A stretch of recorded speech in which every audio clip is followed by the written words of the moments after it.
Tes.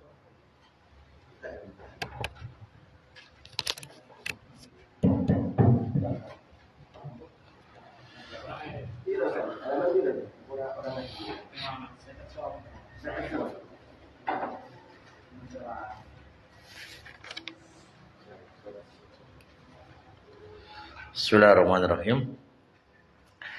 Alhamdulillah wassalatu wassalamu ala Rasulillah wa ala alihi washabbihi wa mawala amma ba'd. Kita lanjutkan masuk di halaman 59 membahas ma hukmu man dhanna billahi dhannas sawi.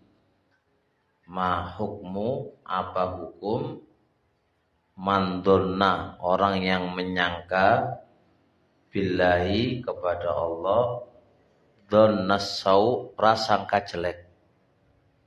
Jadi suudzon kepada Allah, kan ada suudzon sama makhluk ya, tapi ini suudzon sama Allah. Apa hukum suudzon kepada Allah?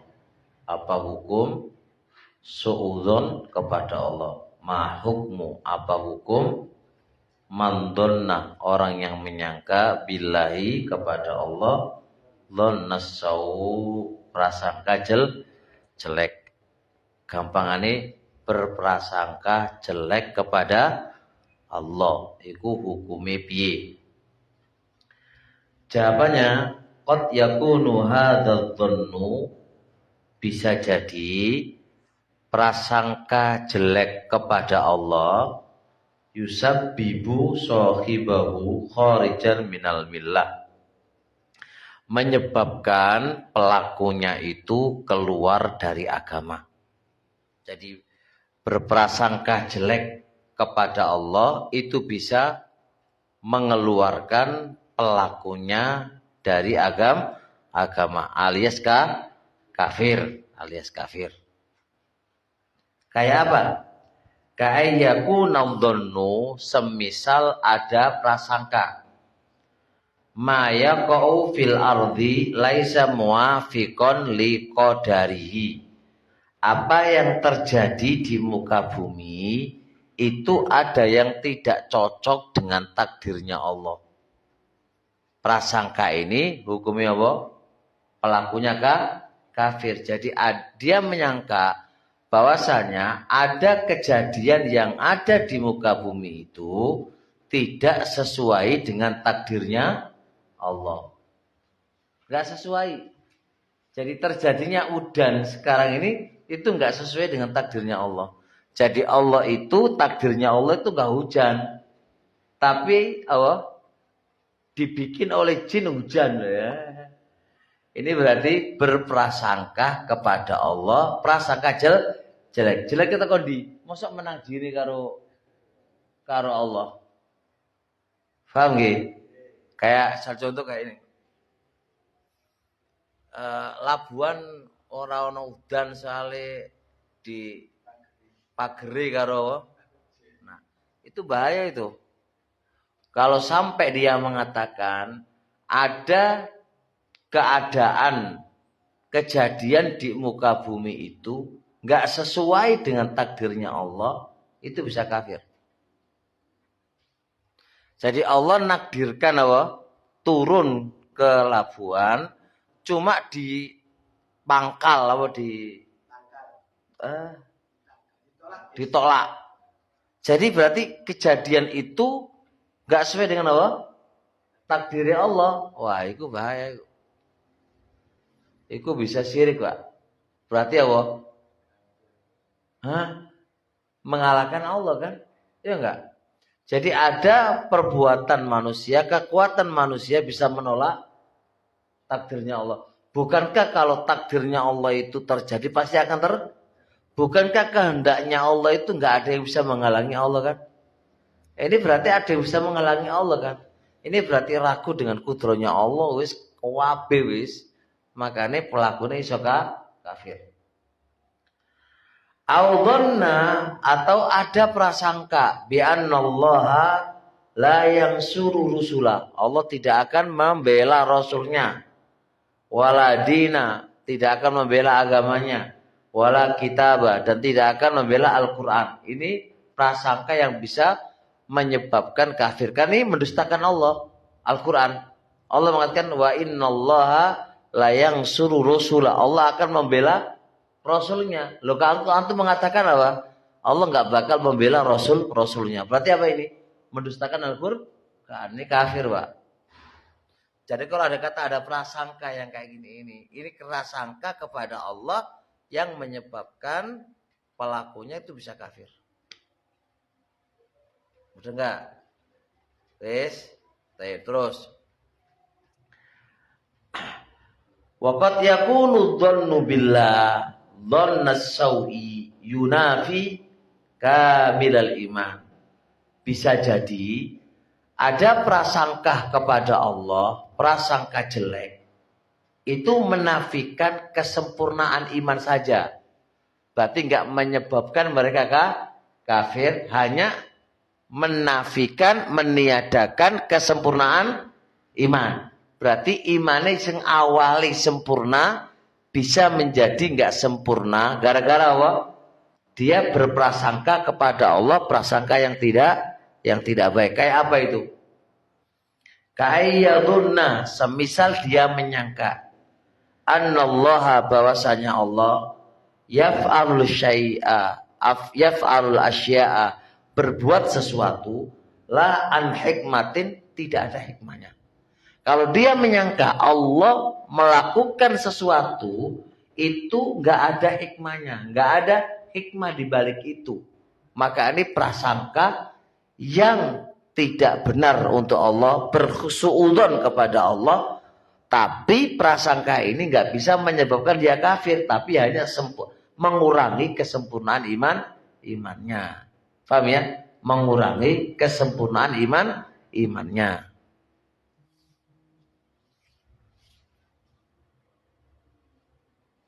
Bisa dipahami?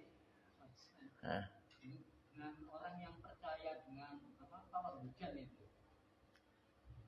Ya, orang percaya dengan pawang hujan itu kan ya iso dadi kufur. Sama aja membenarkan dukun. Ya kan? Nah, membenarkan dukun kan apa? Faqad kafara bima unzila ala Muhammad. Maka dia mengkufuri apa yang telah diturunkan kepada Muhammad. Bahaya.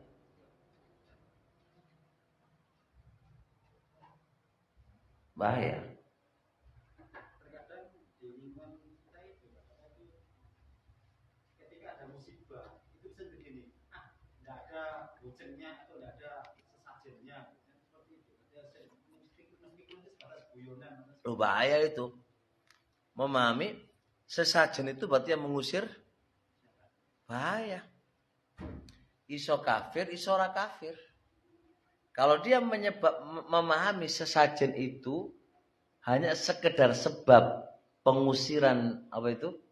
Sekedar hanya sebab saja, maka ini syirik kecil. Tapi kalau sampai dia meyakini bahwasanya zat sesajen itulah yang bisa menghilangkan apa musibah, maka ini bisa kafir. Tinggal kaidahnya, apakah sesajen itu dijadikan sebab atau dia zatnya yang bisa menolak. Kalau dia sekedar dijadikan sebab, maka berarti apa? Syirik kecil. Tapi kalau dia jadikan zatnya lah yang bisa menghilangkan apa? Musibah, maka ini syirik besar. Karena dia kayak Allah. Bukan sekedar sebab. Makanya hati-hati. Bahasa itu bahasa hati-hati loh. Iya, ora oleh syirik kok guyonan ya. Ceplosan, hati-hati no. Ya ora ono sesajene makane ono musibah. Ya. Bahaya. Enggak bahaya toh mengene. Bahaya. Cuma kita hanya mendengarkan saja tapi diingkari, aja meneng wae. Iya lah, macam itu diingkari lah.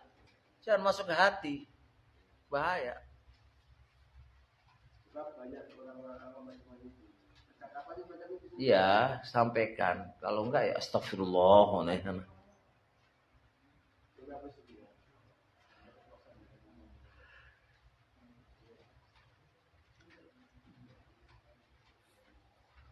Jelas insyaallah ya.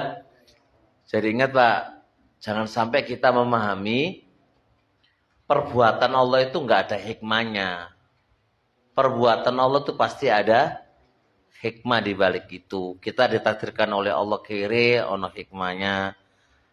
Allah takdirkan kita hari ini hujan, pasti ada. Semua ada hikmahnya. Cuma hikmah itu terkadang kita bisa tahu, terkadang kita nggak bisa tahu. Kalau tahu, alhamdulillah. Kalau nggak ngerti, ya wis, pasti. Tapi kita meyakini pasti ada hikmah di balik itu. Paham ya? Allah takdirkan kita, perbuatan Allah kepada kita ditakdirkan oleh Allah kok jadi kayak kere wae ora tau sugih. Iku ana hikmahe, Pak. Allah takdirkan kita kok sudah nikah kok nggak punya anak iki piye? Pasti ada hikmah di balik itu. Paham, Pak? Itu kita pahami, pasti ada hikmah. Nah, hikmah itulah kita akan merasa tenang, ada skenario Allah yang Allah inginkan dari perbuatan ini.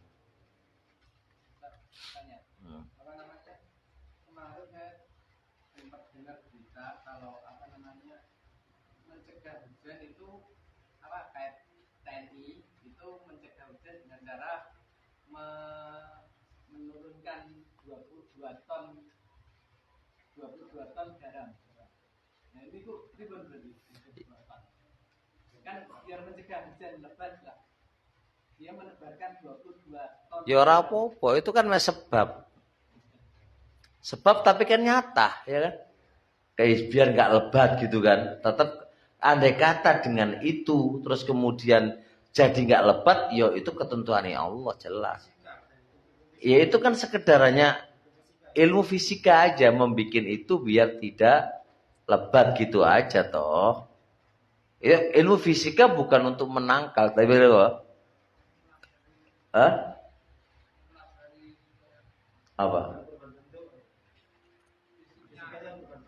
Lah ya, biar nggak terus gitu. Nggak apa-apa kan sebab yang normal dong. Nah sejajan itu apa coba? Ditinjau dari fisika, kimia apa kosoka apa ya ora masuk ya.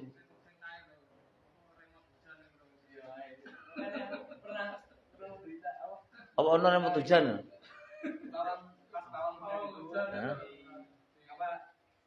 Mandalika itu TNI itu apa namanya nyebar garam 22 ton itu buat mencegah hujan. Mencegah supaya nggak hujan. Ya mencegah biar nggak hujan lebat atau nggak hujan kalau nggak salah. Ya wis, terserah bahasane lah. Ya itu natural lah, alami kayak gitu kan. Wajar-wajar aja. Tapi kan bawa mampu apa orang kan terserah Allah. Masa Allah kalah sama garam ya. Iyalah. Nice. Nah. Terusnya ma huwa madhabu ahli sunnati fil hikmah. Apa madhab ahli sunnah terkait dengan hikmah di balik itu kan. Perbuatan Allah kan pasti mengandung hikmah. Inna af'alallahi, bahwasanya perbuatan Allah mu'allalatun, pasti ada sebabnya, pasti ada tujuannya. Itu penting. Semua perbuatan Allah pasti didasari dengan tujuan.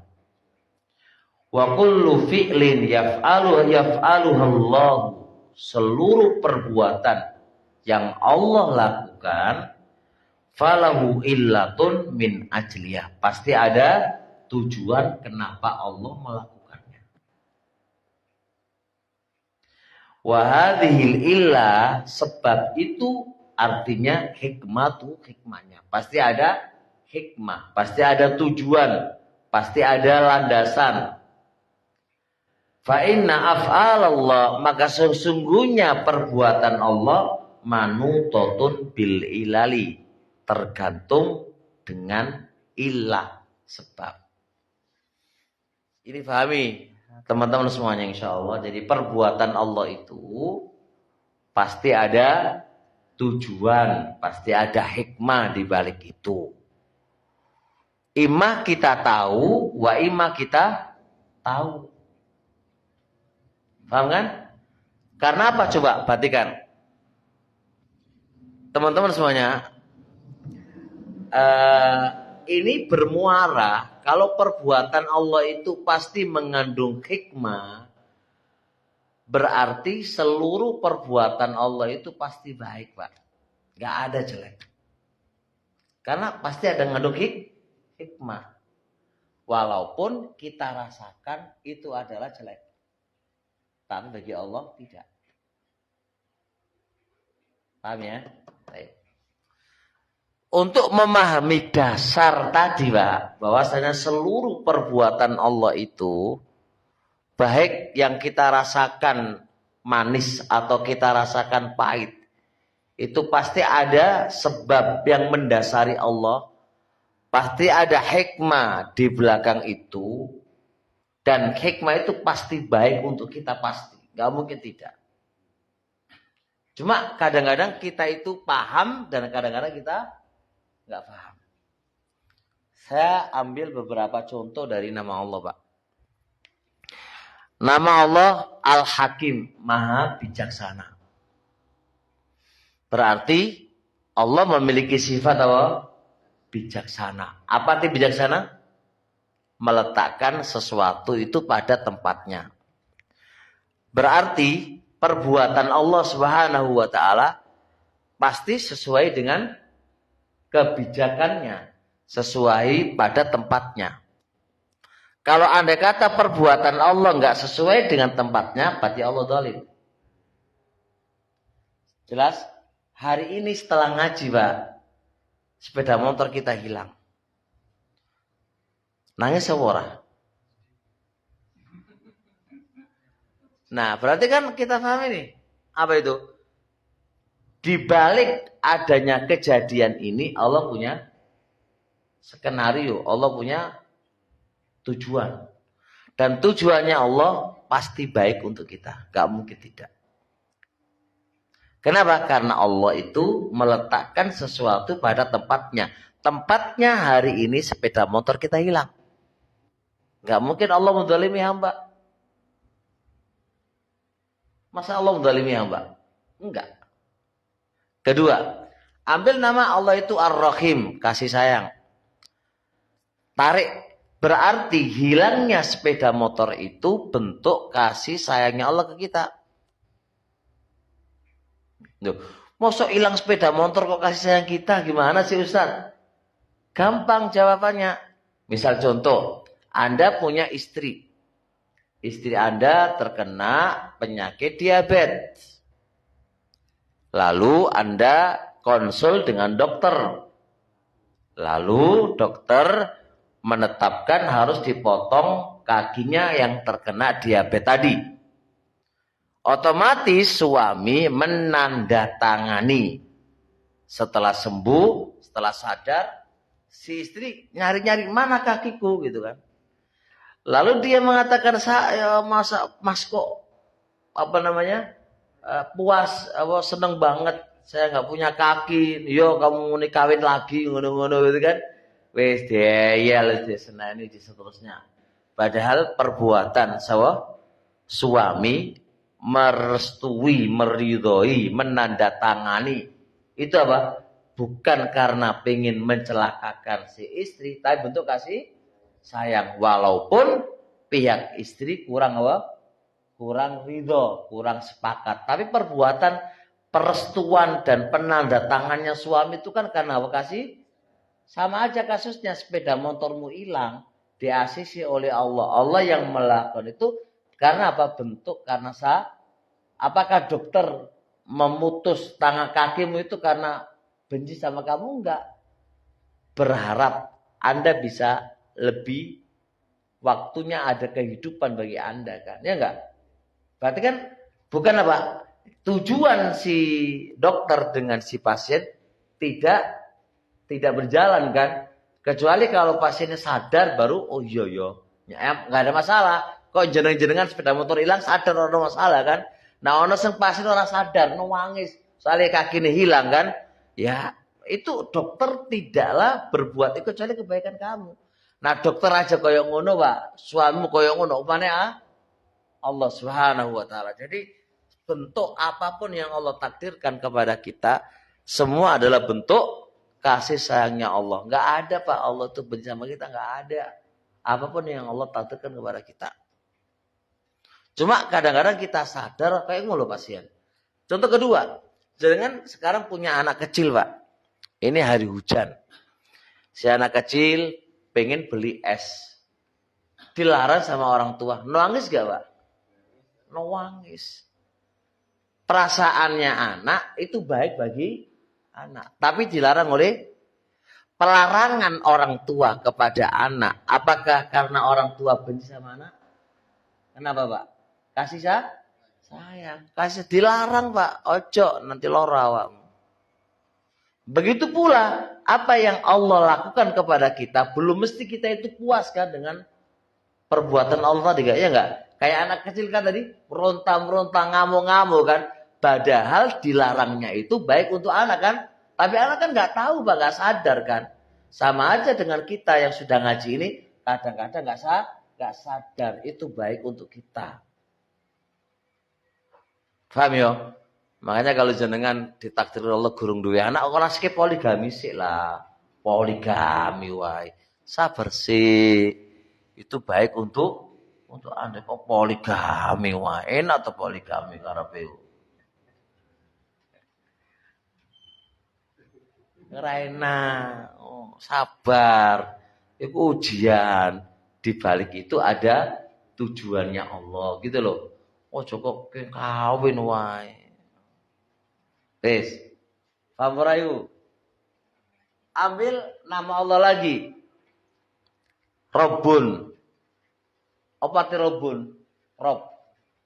Rob itu apa? Pencipta. Rob itu apa? Memiliki. Rob itu apa? Mengatur. Berarti kita itu diatur, dimiliki, dan diciptakan. Ya, mosok diciptakan kok ngeyel. Ya ora, mosok dimiliki kok ngeyel. Mosok diatur kok bantah. Ya manut lah. Wong diatur ya wis nggih. Dimiliki ya nggih. Diciptakan ya nggih. Napek lapo sepeda motormu ilang, sampai ngate ngamu-ngamu. Andai kata suami kamu yang kamu sayangi ternyata kawin mana, pelapo coba?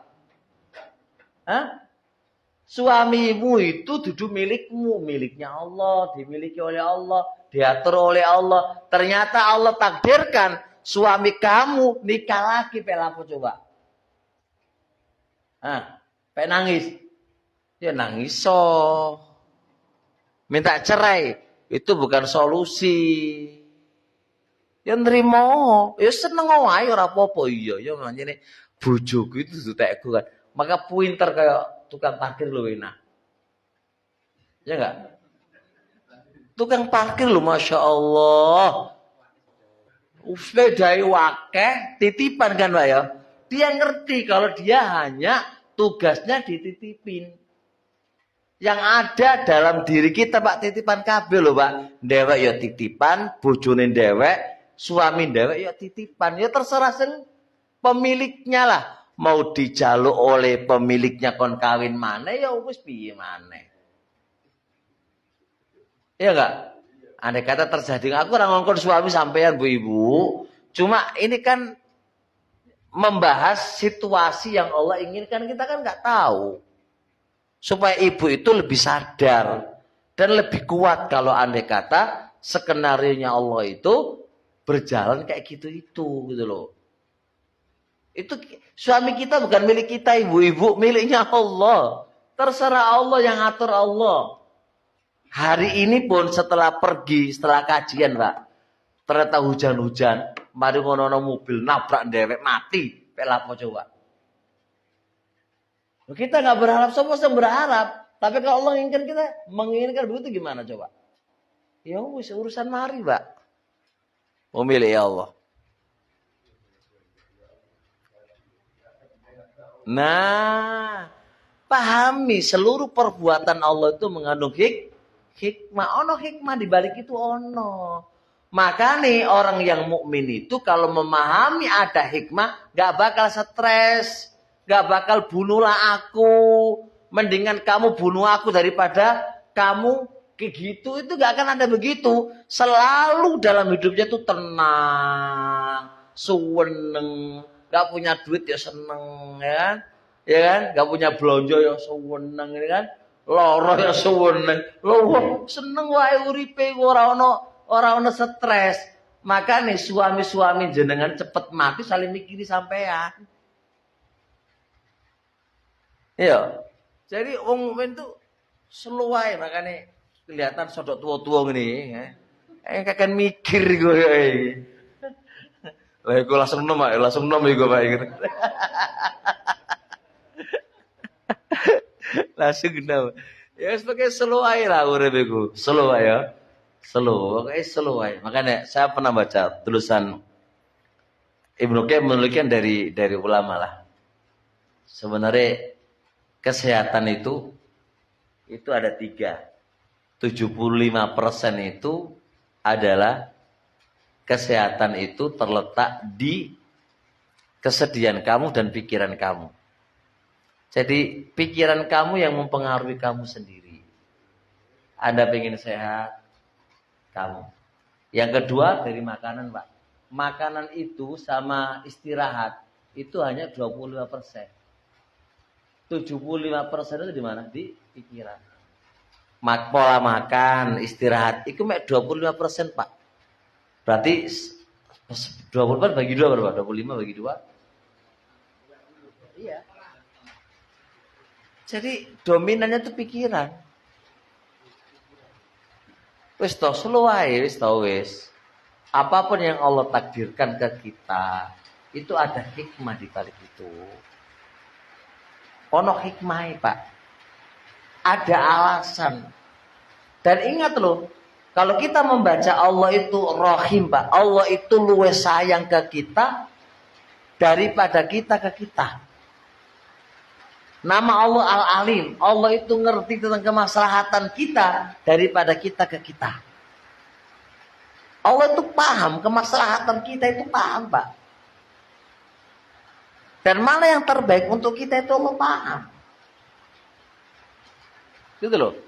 Jadi apa yang mau kita pikirkan dari apa yang Allah takdirkan kepada kita, Allah lebih ngerti ke kita daripada kita ke kita.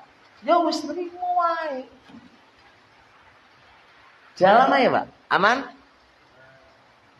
Koyo andai kata sampai nanya sama saya, Ustaz, kalau hari ini anaknya Ustaz mati, kira-kira nangis apa ora? Ilmuku menjawab gak nangis dan gak sedih. Ilmuku, Pak. Kenyataan, bo. Kan ngono toh? Adil gak gini? Kan kalau kenyataan kan nunggu taufik dari Allah kan, ya enggak? Ilmuku, akalku, imanku akan mengatakan saya akan sedih. Ya kan? Andai kata antum nanya, Ustaz, duitnya Ustaz 1 M dicolong uang, nangis apa ora? Jawabannya ya, ilmuku, akalku gak bakal nangis. Kenyataan? Bu. Nunggu taufik dari Allah kan gak bisa dipastikan kan, Pak? Siapa yang bisa memastikan kita kan gak tahu. Ya enggak? Nunggu taufik, tapi ilmu enggak ada ilmu dulu. Ada ilmu, ada akalku mengatakan saya enggak nangis. Enggak nangis, Pak. Karena kita secara ilmu kita tahu terbaik Allah sampai menghilangkan duit kita. Itu terbaik, Pak. Kita ada kata bisnis kemudian lebur hancur, Pak. Itu terbaik bagi kita. Pasti ada hikmah di balik itu. Pasti, Pak. Dan hikmah itu pasti baik bagi kita. Karena apa? Karena Allah tuh sayang ke kita. Gitu loh, Pak. Allah tuh bukan, kata Ibnu Qayyim, Allah nguji kita. Itu bukan untuk menghancurkan kita, bukan. Tapi untuk mengangkat derajat kita. Dan menguji ubudiyah Anda kepada Allah. Kita diuji, Pak. Penghambaan kita kepada uji aja. Bukan untuk menghancurkan, Pak. Diuji. Gitu loh. Makanya karena itu ujian semuanya. Kita cara menghadapinya santai. Allah kita yakin Allah nggak pengen menghancurkan saya kok. Berarti pasti setelah ujian ini pasti ada solusi itu pasti Pak, pasti. Nggak mungkin nggak. Nah kita untuk menatah ke arah sana loh gitu loh nggak ada. Makanya terasa sempit aja. Karena kalau itu sayang sama kita Pak Allah, nggak mungkin selamanya. Pasti akan ada titik nol yang itu ada solusi. Itu pasti ada. Dan pasti solusi sebagai kegembiraan bagi kita. Selama kita menjalani ujian itu dengan sabar. Kitanya yang nggak sabar Pak. Pengen malah diuji nggak punya duit wis merontol lanang mono wis ibadah gak ngaji lapo kok orang di duit terus.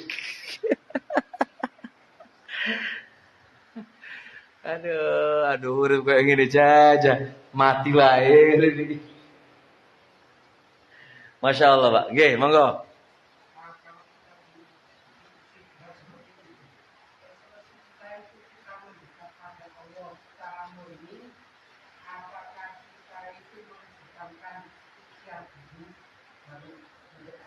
Kedua-duanya Pak. Karena ikhtiar tok gak bisa Pak. Ikhtiar tok gak bisa Pak. Saya baca banyak kitab ya. Justru solusi masalahnya itu mendekat kepada Allah nomor pertama. Karena ketika buntu masalahnya itu Pak ke Allah Pak.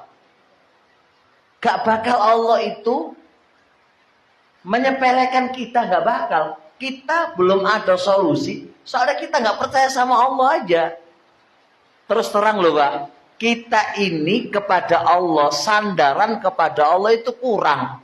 Kita hanya menyandarkan akal kiri kita dan menyandarkan kekuatan kita. Masalahnya itu. Nah kalau itu disandarkan ke diri kita dan kepada Allah lemah Pak, nggak bakal menyelesaikan masalah. Dan real kenyataan begitu Pak. Ulama dulu udah memberikan resepnya dan mereka sudah mempraktekannya. Solusinya di Allah Pak.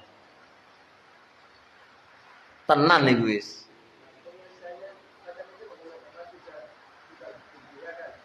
Wis ke Allah, manut ke Allah Pak, wis. Pelapo sampean.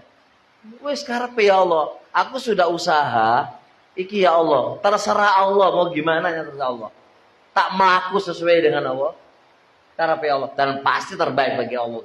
Engkau lah ono jalan keluar. Yakin Pak, kalau jangan yakin gak iso Pak. Gak iso, hanya gimana? Ini semua kenapa kita ragu? Karena Anda gak mengenali Allah Pak. Anda gak mengenali Allah. Tak kasih contoh Pak. Ada seorang ini Pak kena penyakit. Ini disebutkan oleh Ibnu Jauzi. Kena penyakit di tulang ini Pak, tulang lututnya. Semua resep itu dia sudah lakukan Pak. Tombol itu kemana-mana katanya. Nggak bisa, nggak ada tembus Pak ketemu Pak. Dia sudah berharap kematian akan datang kepadanya, sudah wis. Apa yang dilakukan coba? Sudahlah, aku tak taat sama Allah aja.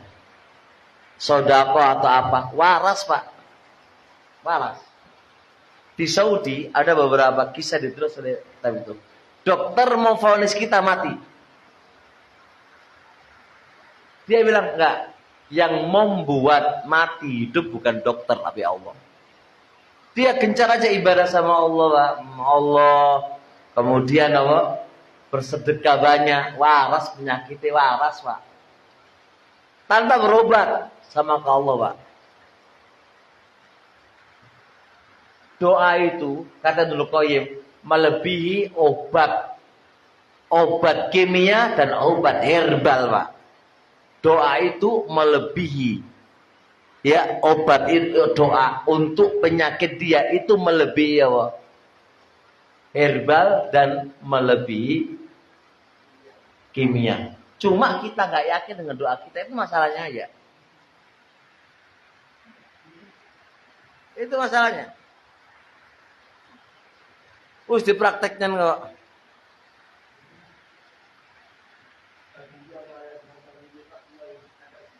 Lah, yuk, bukan susahnya. Itu bukan susah. Itu bukan susah. Yang susah iman kita. Itu masalahnya. Iya, berarti gimana caranya? Imannya bermasalah. Kita nggak usah bahas kemana-mana. Iman bermasalah. Gitu Pak? Dah sudah. Ya nggak selesai masalah. Mungkin masalah iman kok. Imannya yang kurang sama Allah. Nah, iya, mantap. Dia tinggal melakuni, ya kan? Melakuni nunggu iman, nunggu taufik dari Allah. Kata imane kayak dewe-dewe ngene iki ora percaya jari sapa. Bumane setane teko, cukup percaya. Palsu. Oh, lu kuat setane kan? Lu kuat setane kok palsu. Ora siki percaya. Jari sapa iku? Itu pasti Pak terjadi pada diri kita. Makanya saya nulis buku tadi, Rekhlatul Qalbi ila Ma'rifati Rabbi. Pengenalan hati, perjalanan hati untuk mengenali Rabbnya. Itu membahas ini Pak. Kepercayaan kepada Allah kita bangun. Karena kita ini gak percaya sama Allah masalahnya.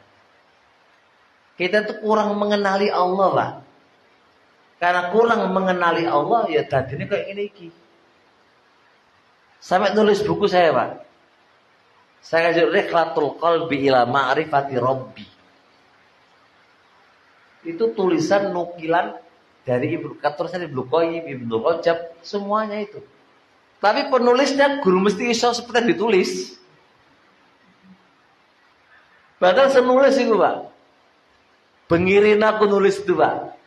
Ana berharap dengan tulisan itu adalah saya bisa semestinya yang saya tulis, tapi berat Pak.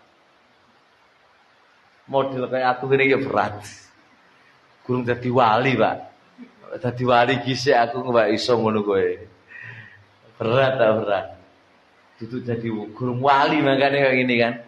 Bahkan orang yang mengenali Allah apa orang mengenali Allah itu dengan dia mengenali Allah makannya sedikit. Dia nggak butuh makan banyak.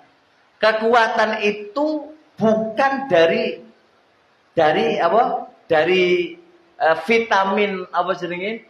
Nabati dan vitamin apa hewani, bukan. Tapi dari mengenali Allah. Mengenali Allah itu adalah vitamin super vitamin Pak, mengalahkan apa? Vitaminnya nabati dan hewani. Orang ono apa-apa nih Pak. Awan dewek saya tetep mangane akeh, turune yo akeh, lemes wae. Kenapa? Karena kurang mengenali Allah, Pak. Ngaji yo males kabeh ngalas, ngantuk wae. Alasane lesu. Ora karena Anda gak mengenali Allah makanya ngantuk. Aku lemes gak ngaji yo, bukan karena apa-apanya, karena kurang mengenali Allah sehingga Anda tuh lemes. Wis kita kecukupan vitamin Pak, kaken vitamin dhewe iki. Kaken turu, kaken mangan wis ora ono kurang vitamin ora ono. Cuma kurang mengenali Allah. Kalau kita lihat ulamanya ucapan Ibnu Qayyim Pak, ya Allah, awan dhewe iki kurang mengenali Allah aja. Jadi gambaran dhewe iki tuwa iki Pak, tuwa. Ora iso dadi tuwa. Karbiten kabeh dhewe iki.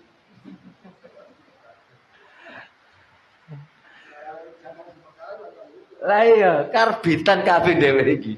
Soalnya kan harusnya kan tua dewasa, mengenali Allah kehidupan kan harusnya wis kokoh, wis kuat. Enggak iso. Ono masalah dikit wis kudu ngamuk wae. Opane bojo Pak, istri. Suamine ngomong poligami gegeran wae. Padahal guru mesti iso kawin, guru mesti. Wis gegeran wae. Itu kan kurang dewasa. Lu bojone misal contoh, anak apa namanya suami, istrinya misal contoh ge opo ngono wis kudu ngamuk wae. Kurang dewasa kabeh dhewe iki, Pak. Makane karbitan. Kurang mengenali Allah, tenan kurang mengenali Allah, Pak. Makanya permasalahan kita sekarang ini bukan di mana-mana, di kurang pengenalan Anda kepada yang ngasih makan kita, minum kita dan kasihan kita. Kurang, Pak. Kita hanya sekedar apa? Sekedar kenal aja. Buktikan kalau Anda mengenali Allah, pasti akan rindu ketemu sama Allah. Kalau rindu pasti berani mati, Pak. Berani mati sekarang ora? Berani mati nggak sekarang itu, jenengan? Berani mati sampean? Ora. Berani mati, Pak? Gak iya. Berarti kan nggak rindu sama Allah, rindu ini bojo sama anak sama dunia.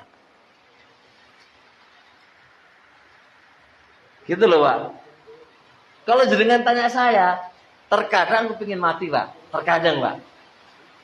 Aku gini kalau saya, hidup di dunia ini rasanya hanya gini. Nggak ada yang istimewa. Aku pengen mati ya Allah. Yura mati-mati, Pak.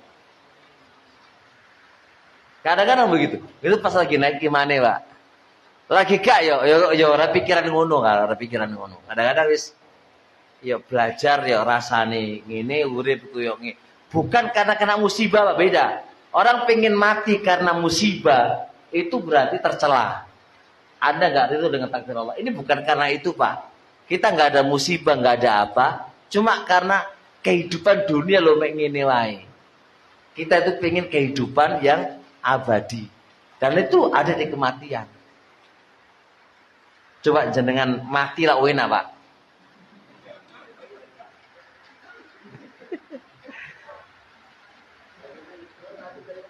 Ibu-ibu gak setuju ya? Loh, kematian kayaknya sesuatu yang mengerikan. Justru itu menyenangkan bagi orang-orang bertakwa. Kematian itu sesuatu istirahatnya orang-orang yang bertakwa, Pak. Itu yang diimpi-impikan oleh orang yang bertakwa. Keliru jenengan. Kalau jenengan takut dengan kematian, dipertanyakan ketakwaan jenengan kepada Allah.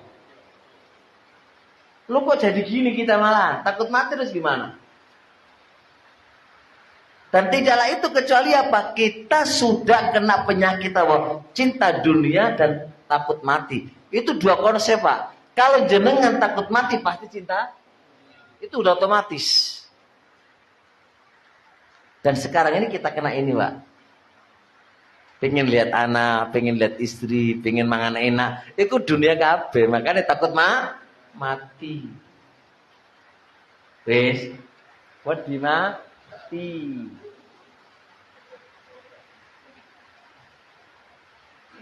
Deal, Pak. Deal. Ya wis cukup sampai sini aja. Judulnya takut